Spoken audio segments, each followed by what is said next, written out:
Hai semuanya, balik lagi di video aku, Devisa Seskaya di sini. Dan di video kali ini aku pengen share kepada kalian tentang cerita kita, kemana kita sekitar 1 bulan lebih ini. Video terakhir yang aku upload kalian lihat itu ketika aku berada di Moskow, Rusia. Dan sekarang kita sudah berada di Phuket, Thailand lagi. Selama kurang lebih kayak 1 tahun 3 bulan gitu kita berada di luar. Kita nggak stay di sini, akhirnya kita kembali lagi di sini, and I'm so happy, aku senang banget. Dan hari ini adalah baru selesai semuanya, hari dimana kita benar-benar yang kayak rumah kita udah temukan, semuanya udah kesettle lah, pokoknya bisa hidup, bisa tinggal nih sekarang di Phuket, Thailand. Udah ada kendaraan, udah ada rumah, udah ada wifi, dan bisa upload kembali.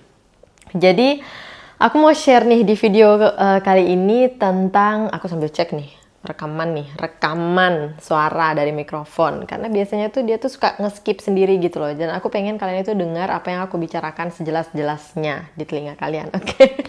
Jadi aku di video ini pengen share dengan kalian tentang pengalaman aku traveling, nge-trip dengan anak umur 10 tahun, dengan suamiku juga, dan selama kurang lebih 1 bulan kita itu benar-benar yang full traveling dari negara satu ke negara yang lainnya, ke negara yang lainnya lagi, and without plan. Nggak ada plan, nggak ada rencana, cuman ada uang di saku.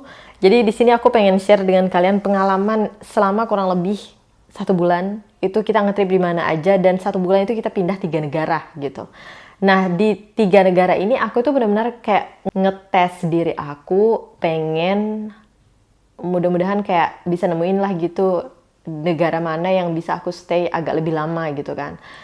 Nah ada ide nih, waktu itu pengen tinggal di Moskow, Rusia lebih lama, tapi ternyata nggak semulus seperti yang kita pikirkan buat visa. Jadi visa untuk aku itu mudah, aku pakai visa family dan itu bisa untuk 1 tahun, tapi untuk anakku yang kebetulan suamiku yang sekarang bukan ayah biologisnya, bukan bapak biologisnya, jadi dia kalau misalkan mau ikut ke Rusia itu visanya masih visa turis. Nah visa turis ini hanya diizinkan untuk 3 bulan.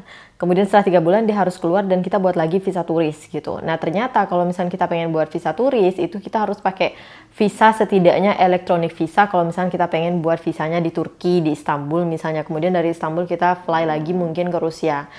Nah dikarenakan kita nggak mau ribet, jadi kita memutuskan pada waktu itu untuk nggak buat. Kita langsung aja nih, jadi dari Moskow, Rusia, setelah urusan visa yang kita mau ke Egypt karena ada training GSR, training metode self development, yang dimana aku bekerja dengan metode ini dengan klienku, dan anakku juga waktu itu aku bawa untuk training ini. Jadi kita pergi ke Kairo, Egypt dari Moskow setelah visa yang kita pengen dapatkan dari Egypt itu selesai. Nah jadi kita fly dari Moskow, Rusia ke Egypt, Kairo itu tanggal 3. Jadi nggak ada tidur-tidurnya, nggak ada istirahatnya. Tanggal 3, tanggal 4 kita langsung ada kegiatan training pada waktu itu, nge-trip ke piramid. Nah di situ anakku aku kirain bakalan ngedrop gitu kan, ternyata enggak, dia malah seneng banget karena pertama kali untuk ngelihat piramid segede-gede itu, dan itu adalah impian dia untuk ngelihat piramid di Egypt.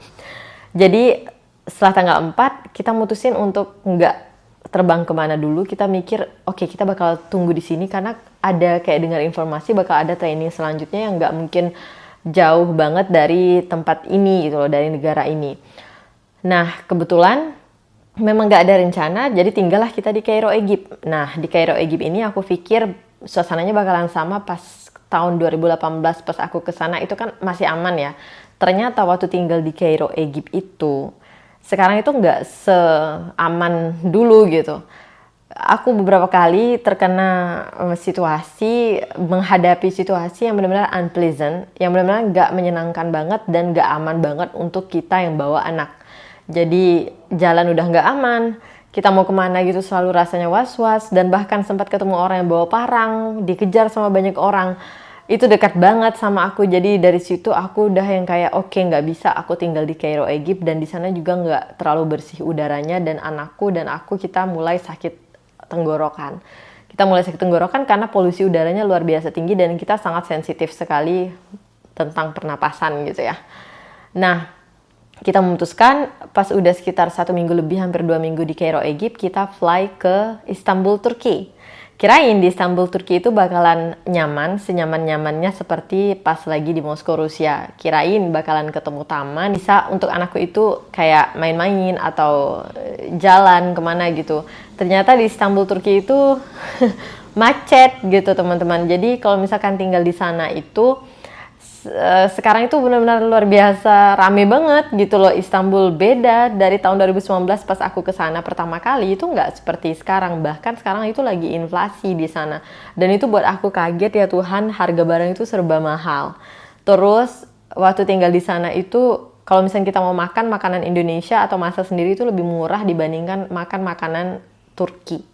Nah, aku bingung. Aku ngecek harga di mana-mana kok jadi seperti ini gitu. Padahal di tahun 2019 itu masih serba murah dan masih serba enak mau kemana-mana. Misalnya pengen ke masjid yang terkenal aja, Hagia Sophia di sana itu masih nggak rame. Sekarang itu kalau misalkan pengen ke sana, ampun, antriannya itu panjang banget. Kita nyampe nungguin untuk antrian itu bisa masuk mau sekitar 2-3 jam. Dulu itu nggak gitu. Jadi aku bilang dengan suamiku, nggak ada sesuatu yang menarik nih di sini dan semakin dingin. Badan aku mungkin karena udah capek ya, traveling terus, nggak ada yang namanya istirahatnya gitu, ngetrip, dan penerbangannya itu panjang terus.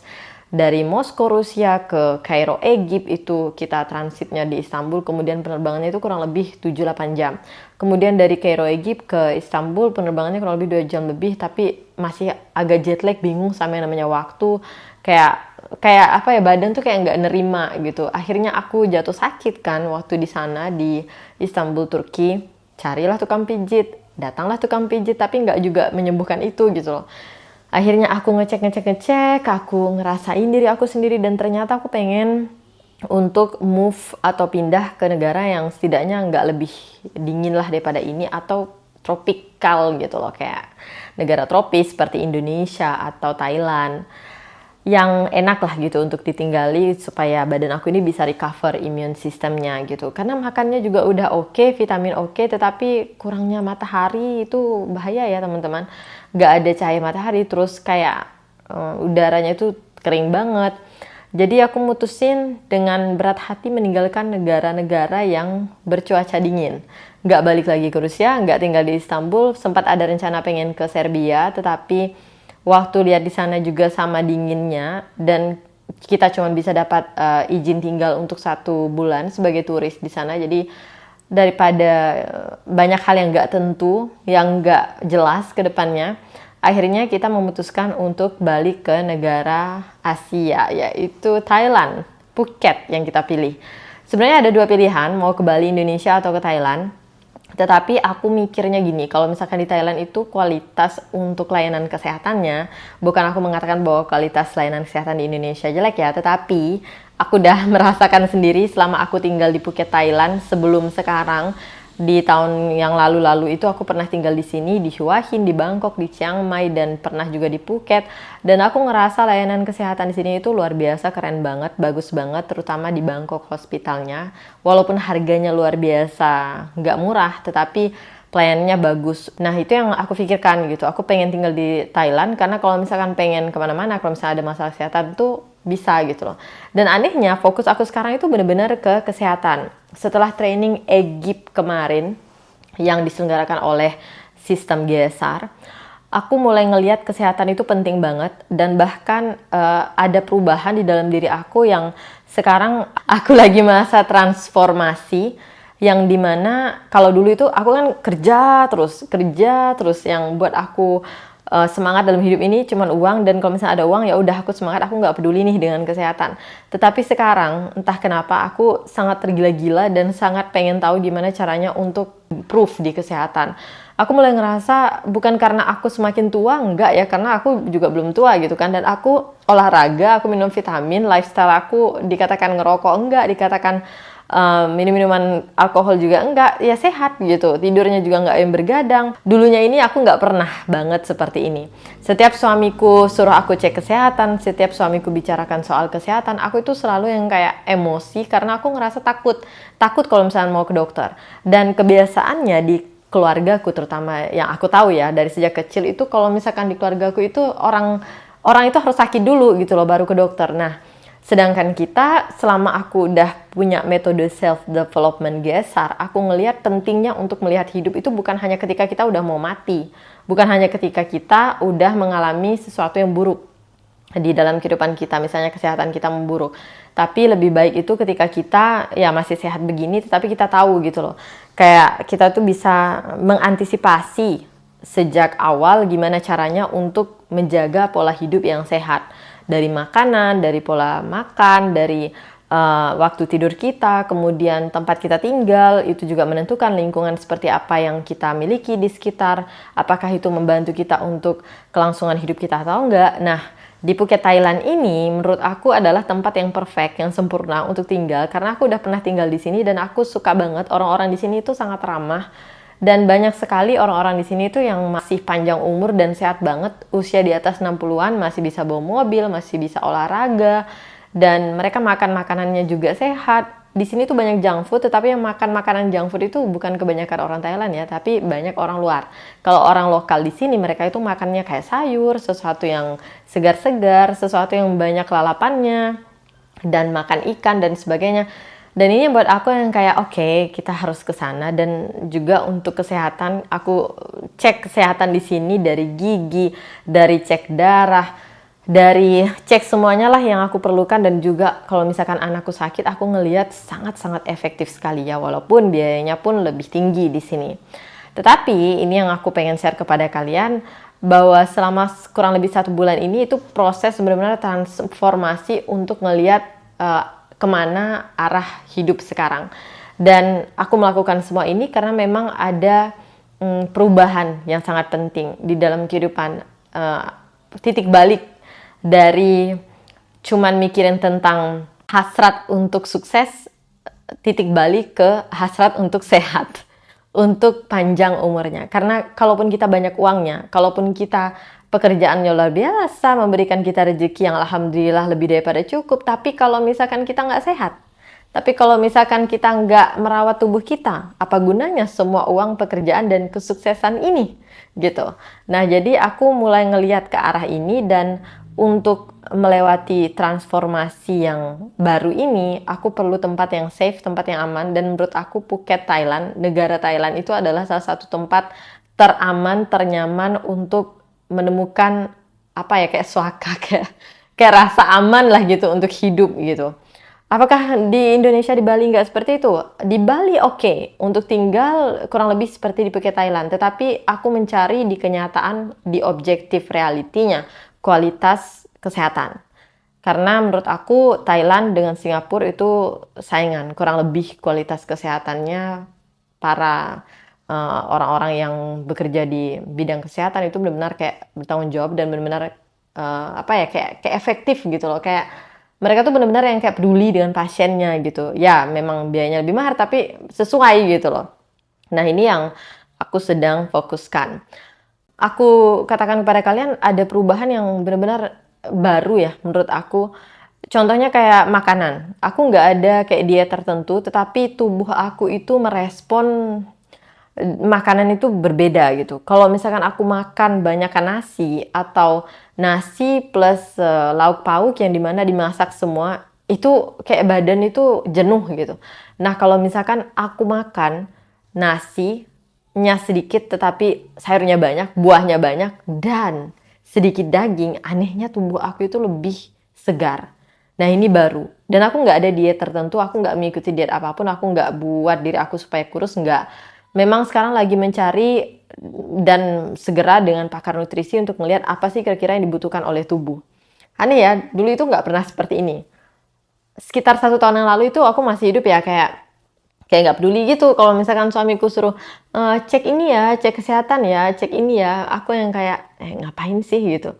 Kalau misalkan nggak sakit ngapain harus cek seperti itu, karena aku kan nggak suka jarum suntik dan sebagainya. Tetapi sekarang aku ngelihat, oh ternyata tubuh itu nggak peduli dengan apa yang kita suka atau nggak suka. Ketika kita melihat apa yang kita suka, makanan yang kita suka, apa yang nyaman menurut kita, apa yang nggak nyaman, apa yang kita mau, apa yang kita nggak mau, apa yang kita butuhkan dan nggak butuhkan, itu semua adalah kebutuhan dari pikiran kita, dari akal kita, dari batin kita. Sedangkan tubuh itu nggak peduli. Tubuh kalau misalnya lapar, kamu masukin aja pisang atau timun, katakanlah, ya udah dia bakalan kenyang gitu loh. Dan tubuh itu nggak peduli kamu suka atau nggak dengan jarum, kamu suka atau nggak ketika kamu disuntik, kamu suka atau nggak ketika ada prosedur.